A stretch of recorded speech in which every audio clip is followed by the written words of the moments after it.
The devastating impact of Hurricane Melissa on the Caribbean has left communities in ruins, with a rising death toll and thousands displaced. But here's where it gets even more heartbreaking. Despite the chaos, residents are desperately seeking aid, crowding into damaged food outlets for whatever remains. In response, the UK government has stepped up, pledging an additional £5 million in emergency humanitarian funding to support the region's recovery. This brings the total UK aid to £7.5 million, following an earlier £2.5 million package announced this week. The new funds will be used to deliver critical humanitarian supplies, including over 3,000 shelter kits and 1,500 solar-powered lanterns, to those whose homes have been destroyed or are without power. And this is the part most people miss. While the UK has also chartered flights to assist British nationals in leaving Jamaica, the focus remains on providing immediate relief to the hardest-hit areas. Hurricane Melissa, a Category 5 storm with winds of 185 miles per hour, made landfall in Jamaica on Tuesday before tearing through Cuba and Haiti, leaving a trail of destruction in its wake. In Jamaica, over 13,000 people are still in shelters, with 72% of the island without electricity and only 35% of mobile phone sites operational. Government workers and locals are racing to clear debris-clogged roads to reach isolated communities.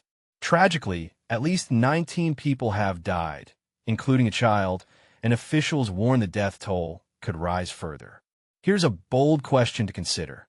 Are we doing enough to prepare for and respond to these increasingly frequent and severe storms? ITV News correspondent Robert Moore visited the devastated Black River area in Jamaica's St. Elizabeth Parish, where residents like Monique Powell are struggling to survive. People are hungry, Powell said, guarding a small stash of supplies for herself and her neighbors from Greenfield, a community ravaged by the storm. Helicopters have been dropping food into cut-off areas, while emergency crews work tirelessly to clear blocked roads. Despite many supplies being waterlogged and spoiled, desperate residents crowd into food outlets, hoping for any form of aid. The scene is equally grim in Cuba, where heavy machinery is clearing blocked roads and highways, and the military is rescuing those trapped in isolated areas at risk of landslides. Thanks to the civil defense's evacuation of over 735,000 people, no deaths have been reported in Cuba. Residents began returning home on Thursday, but the road to recovery will be long. In Haiti, Melissa caused catastrophic flooding, killing at least 30 people and leaving 20 missing, mostly in the southern region. Approximately 15,000 people remain in shelters, their lives upended by the storm. Here's a thought-provoking question for you.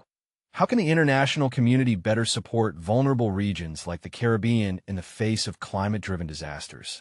As the Caribbean begins to rebuild, the UK's additional funding is a crucial step, but the need for long-term solutions remains urgent.